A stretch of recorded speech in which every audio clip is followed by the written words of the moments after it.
Cordial saludo, doctor Domínguez.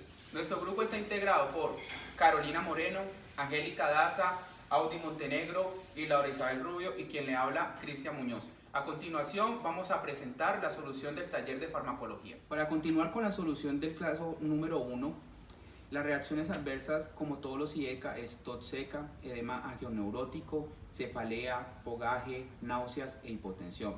Para dar manejo a cada una de estas reacciones adversas, lo primero que tenemos que hacer es manejar dosis bajas para disminuir el edema, disminuir el fogaje y la cefalea. En el efecto fetotóxico, lo que hay que hacer es suspender el medicamento en el primer trimestre del embarazo.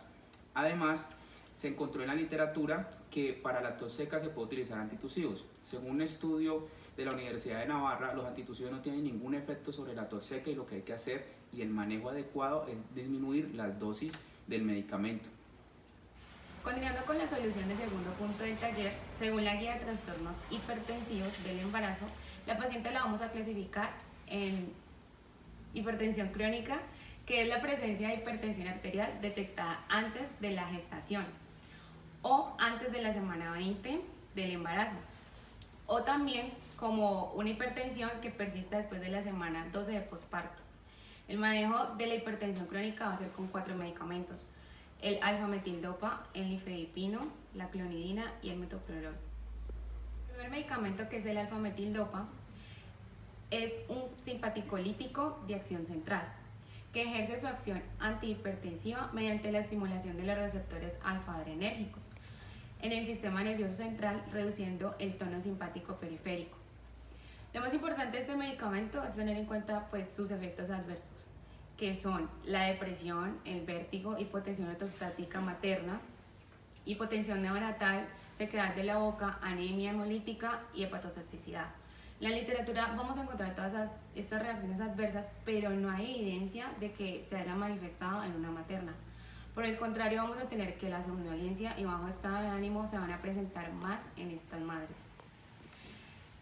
Para contrarrestar los efectos adversos de la alfametildopa, como son el edema, se da en combinación con la hidroclorotiazida. El segundo medicamento que se le puede dar a esta paciente es el nifedipino, el cual es un calcio antagonista. Es un medicamento cuyo mecanismo de acción se basa en la inhibición de los canales de calcio dependientes del potencial de membranas y el consiguiente bloqueo de la entrada de calcio al interior de la célula, lo cual propicia la disminución del tono contráctil y de la resistencia vascular periférica. Los que se dan es del tipo dihidropiridínico, que es la nifedipina, y entre sus efectos adversos vamos a encontrar que se encuentra la cefalea, la taquicardia refleja, la sofocación o flushing facial y los edemas maleolares. También encontramos en la literatura que cuando se toma durante 7 días y con inicio del tratamiento antes de la 34ª semana de gestación, se asocia a la reducción significativa del riesgo de un parto prematuro, del distrés respiratorio, enterocolitis necrotizante, hemorragia intraventricular, ictericia neonatal y de ingresos en la unidad de cuidados intensivos de neonatología. El nifedipino presenta efectos adversos dependientes de la dosis y que estos son más frecuentes tras una dosis total de 60 miligramos. Se recomienda iniciar en bajas dosis y hacer un reajuste de esta si se presentan efectos adversos. El tercer medicamento para este paciente va a ser la clonidina. La clonidina es un agente selectivo alfa-2 adrenérgico.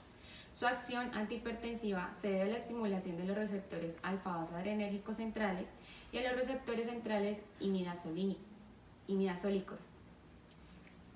Pero no se conoce qué receptor media cada efecto. También actúa periféricamente, pero esta actividad puede ser responsable del incremento transitorio de la presión arterial que se observa durante la rápida administración endovenosa y también contribuye al efecto hipotensor durante la administración crónica. Este medicamento produce menos hipotensión ortostática y bradicardia que la metildopa. El cuarto medicamento de esta paciente va a ser el metoprolol. Es un beta bloqueador que reduce la presión arterial mediante la disminución del gasto cardíaco, inhibición de la actividad en renina plasmática y disminución del calcio citosólico. Han sido extensamente utilizados durante la gestación para tratar la hipertensión, la miocardiopatía, la miocardiopatía hipertrófica, la tirotoxicosis, estenosis mitral y taquicardia fetal.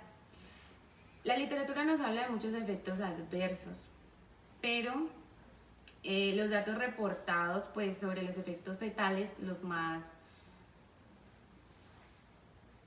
importantes, son crecimiento intrauterino retardado, puede haber bradicardia, apnea, sobredimensionados. Se prefieren los agentes cardioselectivos como el metoprolol y el atenolol, pues ellos evitan el bloqueo de los receptores beta 2 responsables de la vasodilatación periférica y de la relajación uterina. Para cerrar el análisis del caso número 2, tenemos que los medicamentos como el nifedipino, el labetalol, el nitroprusiato de sodio, prazosin, la clonidina y la hidralazina sirven para crisis hipertensivas en maternas, pero esas son eclampsia, preeclampsia, hipertensión crónica más preeclampsia sobreagregada. Para resolver la tercera pregunta del taller, se va a hablar del uso de la furosemida en la hipertensión arterial. Entonces resulta que la furosemida va a llegar a actuar en el asa de Henle, la porción ascendente gruesa, bloqueando el cotransportador de sodio, potasio 2-cloro. Esto lo que va a generar es que se inhiba la reabsorción de sodio y de cloro, que se aumente la excreción de electrolitos como magnesio, potasio, calcio, hidrógeno. Al disminuir la concentración de sodio y de cloro, lo que va a pasar es que se va a disminuir el volumen del líquido extracelular. La furosemida también va a actuar sobre la vasodilatación venosa periférica y también va a generar que se disminuya la presión diastólica en el ventrículo izquierdo. Todo esto va a generar que se disminuya la hipertensión arterial. Otros usos de la furosemida va a ser en el edema pulmonar agudo, porque esto lo que va a hacer es aumentar rápidamente la capacitancia venosa para que junto con la natriuresis disminuyan la presión diastólica del ventrículo izquierdo. En la insuficiencia cardíaca congestiva crónica va a ser conveniente utilizarla cuando se quiera disminuir el volumen del líquido extracelular. Así, de esa manera, disminuir la congestión venosa y la congestión pulmonar. En el caso de discirrosis hepática, se va a administrar cuando se quiera disminuir el volumen del líquido extracelular para disminuir la congestión venosa. Se va a utilizar también en diuresis forzada cuando haya una intoxicación por alguna sustancia. El edema secundario a una enfermedad renal, pues la furosemida va a ser muy útil y en algunos casos el único fármaco que va a ser eficaz para la disminución de este edema, ya que aumenta el volumen sanguíneo que va a llegar al riñón y va a aumentar la filtración glomerular. La furosemida va a disminuir la concentración sérica del calcio, por lo que va a ser útil la hipercalcemia. Para dar respuesta a la cuarta pregunta, los diuréticos tiacídicos, en este caso la hidroclorotiazida, tiene una eficacia equivalente a los antihipertensivos debido a su efecto aditivo. Independientemente de su efecto diurético, la hidroclorotiazida tiene un efecto antihipertensivo debido a que disminuye la resistencia periférica. Esto es muy bueno para los pacientes con insuficiencia renal crónica avanzada. Doctora, ¿cuándo espera su efecto antihipertensivo y cuál es el efecto primario de esta? Listo. Este efecto lo vamos a esperar cuando hay dilatación arteriolar, debido a la disminución del líquido circulante por la diuresis. Doctora, ¿cuál es la alteración electrolítica más frecuente y cómo vigilarla? Explique cómo se desencadena, por favor. Con mucho gusto. La principal va a ser la hipopotasemia.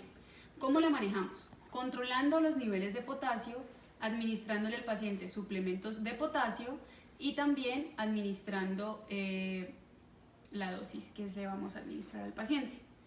¿Cómo se genera esta hipopotasemia? Esto se da porque su efecto diurético es moderado. Entonces, se debe a que se va a inhibir el cotransportador de sodio, haciendo que aumente la excreción de este ion sodio.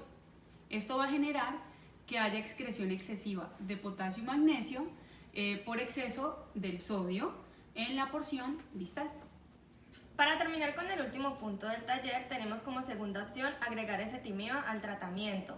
Este medicamento lo que va a hacer es inhibir el transportador NPC11 del enterocito, va a tener menor absorción de colesterol, pero va a haber sinergismo con las estatinas, aumentando su eficacia el doble o el triple.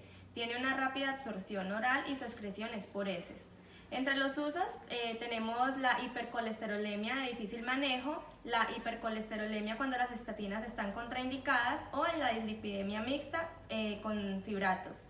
Entre las reacciones adversas, pues tenemos que este medicamento es muy bien tolerado, pero se ha visto asociado con aumento de las transaminasas causando hepatotoxicidad como colestasis y hepatitis. También tenemos miopatía, que es reversible con la descontinuación del medicamento. Tenemos como tercera opción cambiar el medicamento a rosuvastatina, el cual es el más potente, tiene una amplia unión a proteínas mayor al 95%, el tiempo de vida media es más o menos de 20 horas y su eliminación es biliar. El mecanismo de acción de este medicamento, como el de todas las estatinas, es que va a inhibir el HMG-CoA reductasa, el cual va a activar el SREBP-AP, que es un transportador que va a ir al núcleo, y va a activar el gen SREBP, el cual va a aumentar la expresión de receptores de colesterol.